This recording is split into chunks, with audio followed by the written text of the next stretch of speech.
toe. Never doubt the zone. Make you eat the crow. Laughing in your face. Laughing to the base. She can keep the push. Hello and welcome to the Hard to Handle Sports Podcast. My name's San Juan. Thank you so much for being here.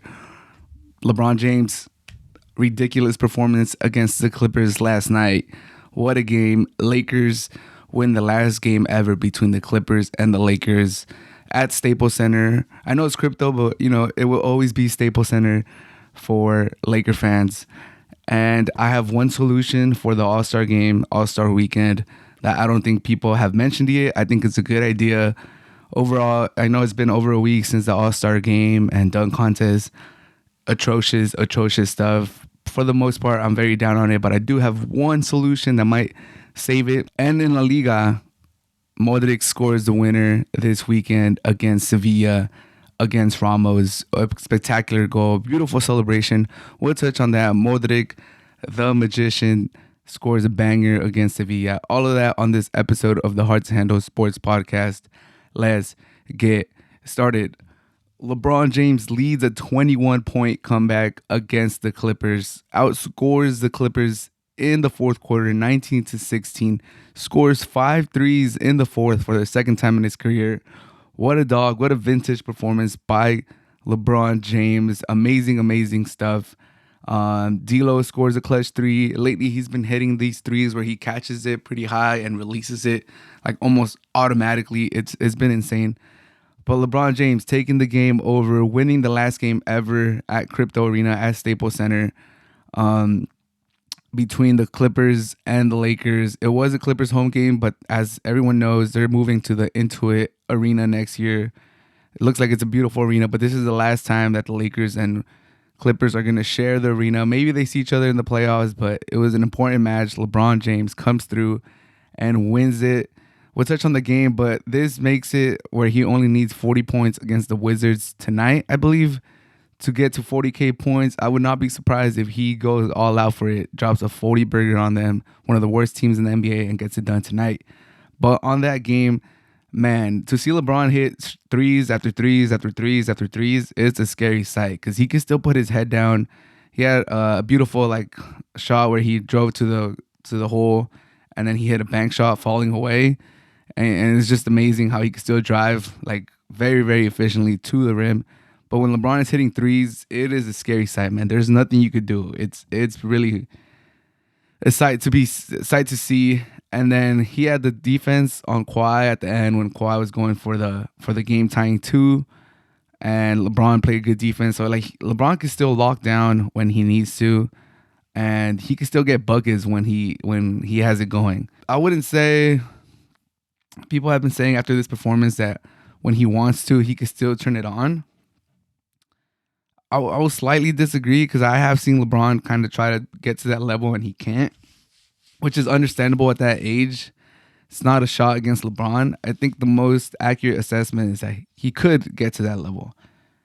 And it's not necessarily up to him. It's up to his body, which is kind of up to him, but it's how he's feeling that night. There's nights I'm sure where he wants to turn it on, but he can't. It's just his body's not right, or the age, or whatever it is. But the nights that he can get to that level, he's still probably the best player in the league, which is amazing at age 38, 39.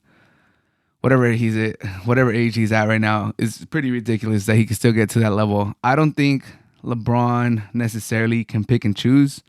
I'm sure last year there was a couple games against the Nuggets where he wanted to get to that level and he just couldn't. So I don't think that statement is necessarily correct that he could get to this level whenever he wants. He just can't do it every night. He has to pick and choose. I wouldn't say it's necessarily up to him, because if it was up to him, he would do it in very important games more often. I think it's just he gets a couple shots going, he gets a little momentum, and then he's able to get to that level. If he sees some shots fall, if his energy's up, then he could get to that level. And that's no shot against him. The fact that he's doing this at age 39, it's insane. It's insane. I used to be a big detractor of saying LeBron is the greatest of all time, but the more he plays later into his career and the more he has vintage games and just puts up these crazy stat lines, the more I'm inclined to be like, you know what? He might not need to get to 6 titles to be the greatest ever. Like what he's doing, what we're seeing is just unheard of. It's unparalleled. It's ridiculous. But overall, great victory for the Lakers. They stay in the hunt for the playoffs. They're in the play-in right now. Will they creep into a regular playoff spot, get to that 6th seed? We'll see. I think there's like 10 or 11 teams in the West that have a positive record right now. So it's gonna be hard to the end of the season. But overall, great victory for the Lakers, winning the last regular season matchup between the Clippers and the Lakers, where they're both occupying Crypto Arena as their home.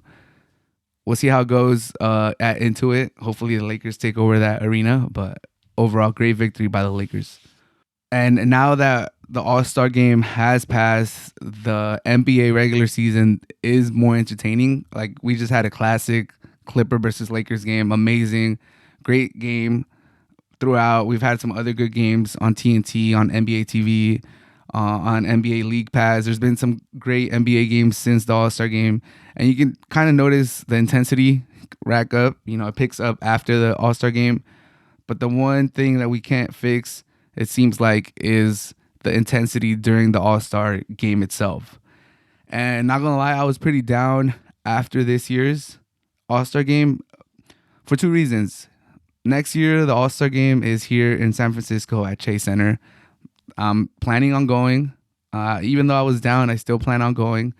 But I was like, well, what am I even going to go for next year? Like, this is not fun. This is boring. Like, layup line, dunk line, and a bunch of threes, which is cool. You're still seeing the best players in the world in front of you, all gathering in the same place, which is cool.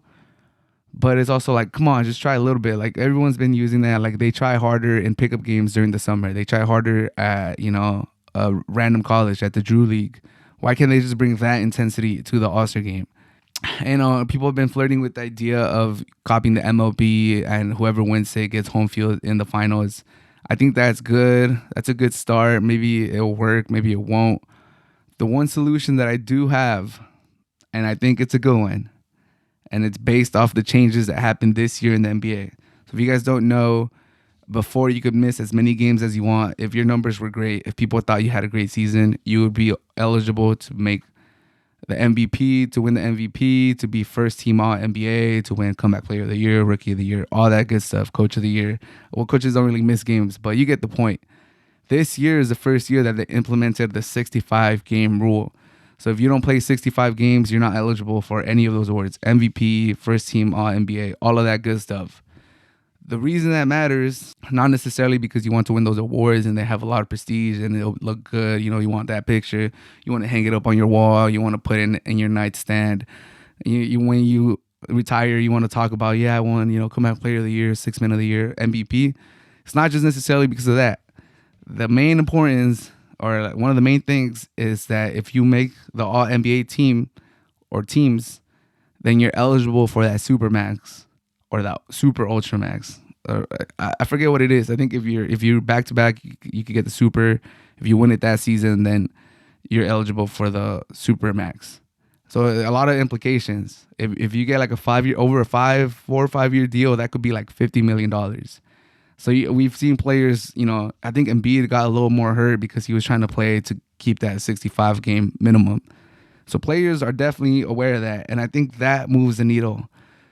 So the way we could implement it into the All-Star game, I believe, is you either remove the 65 requirement or you give them the MVP of the All-Star game is eligible for any award that season, regardless of injury or regardless of games missed, which I think would be good because as we're winding down in the end of the season, you might be getting close to 65, but you also want to rest so that you're fresh for the playoffs.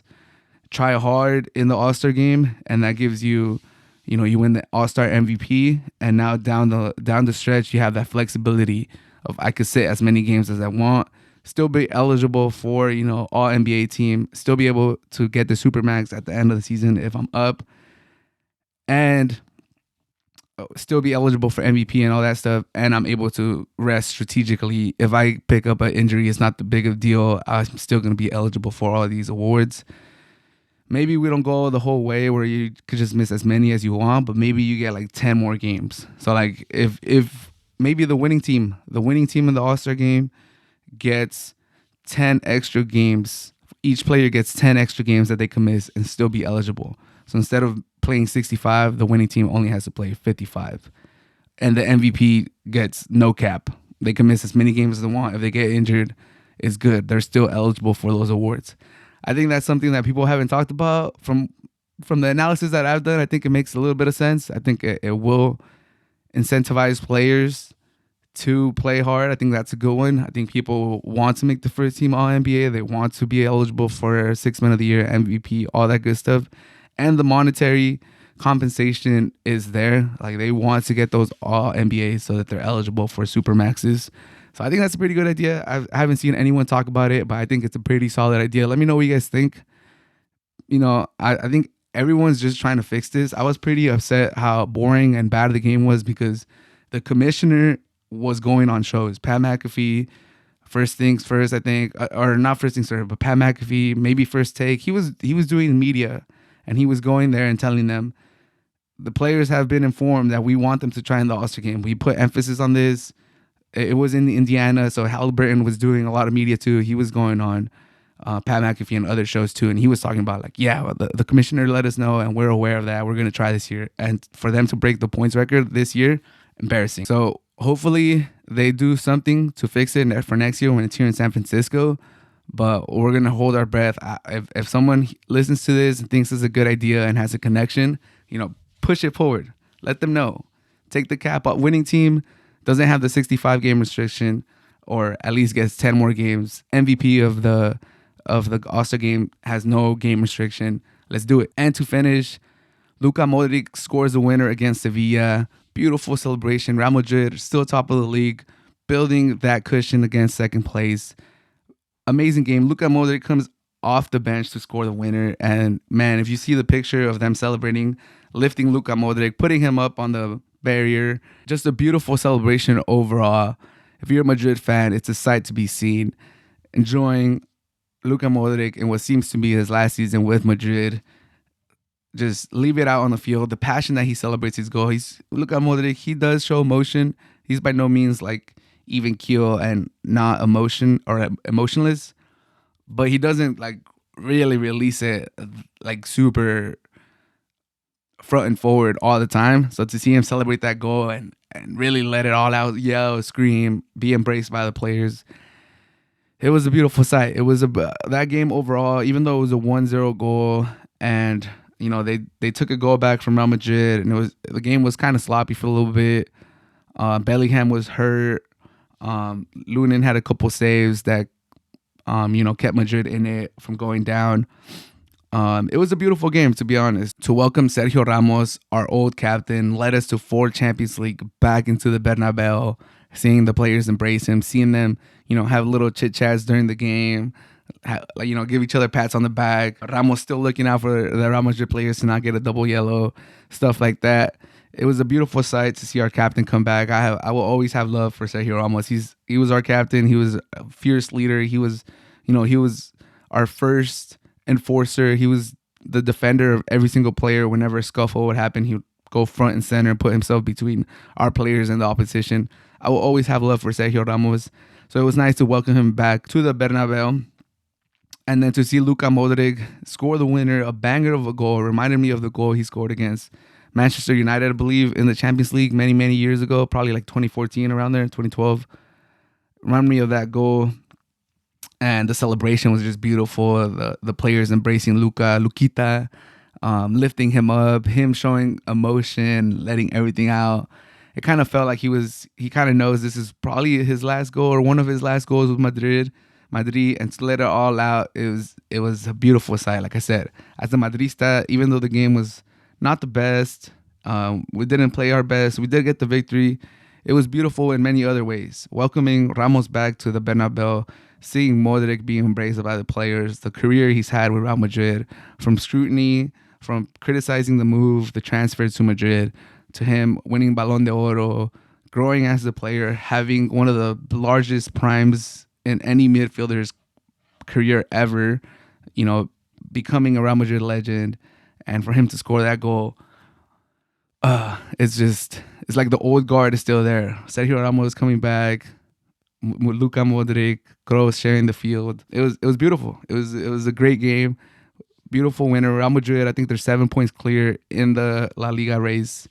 Hopefully they're able to close it out this season and Madrid could lift La Liga, and we'll see what we do in Champions League. But beautiful, beautiful moment this weekend against Sevilla.